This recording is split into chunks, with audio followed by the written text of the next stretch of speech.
Hi, this is St. Louis Steve with Jim Beard here at the Peabody Opera House on, let's see, it's the 5th of August, and he's performing with Steely Dan tonight. So this is a great opportunity to have a little chat with Jim Beard. Jim, welcome to St. Louis.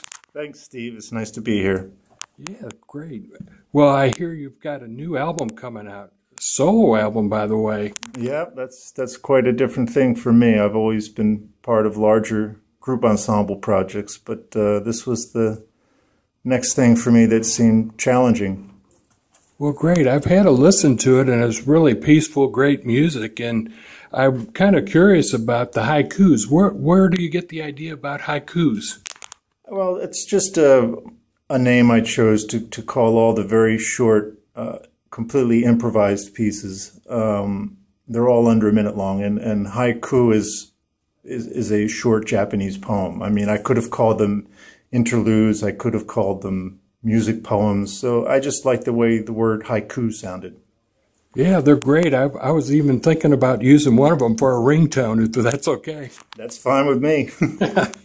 Yeah, now, one of the songs that's on the album is reminds me of the Star Spangled Banner. Well, what's that all about? Well, it actually is the music from the United States national anthem. But before it was the national anthem for the United States, it was a song called To Anacreon in Heaven, which was sort of the theme song for the Anacreontic Society.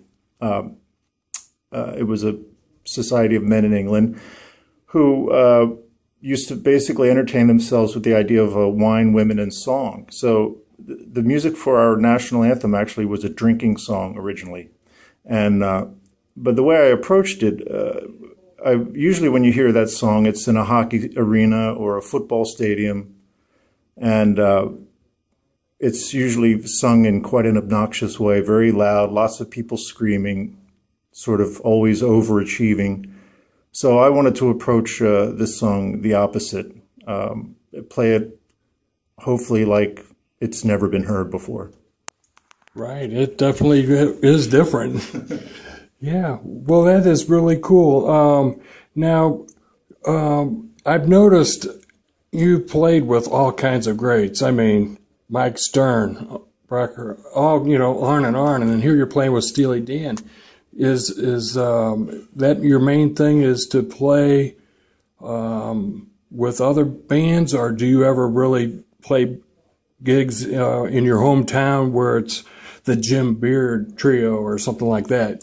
Well, these other artists have kept me so busy that I haven't had much opportunity for my own projects, and I've been quite happy focusing my efforts on recordings and making CDs and getting the music out there that way.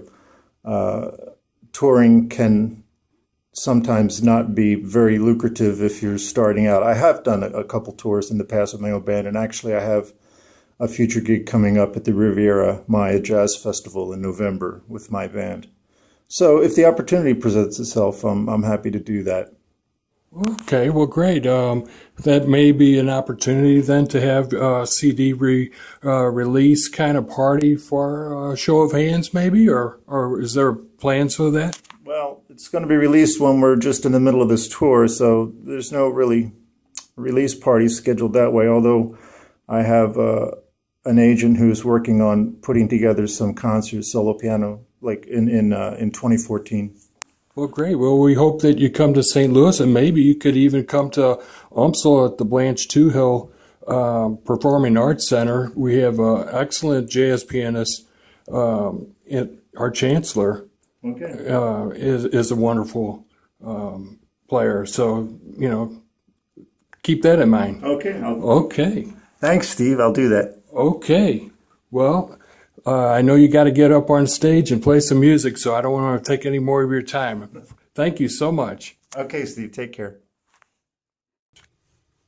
Hi, this is Jim Beard, and I'd like a show of hands from all of you who are going to listen to a show of hands with St. Louis Steve on the U.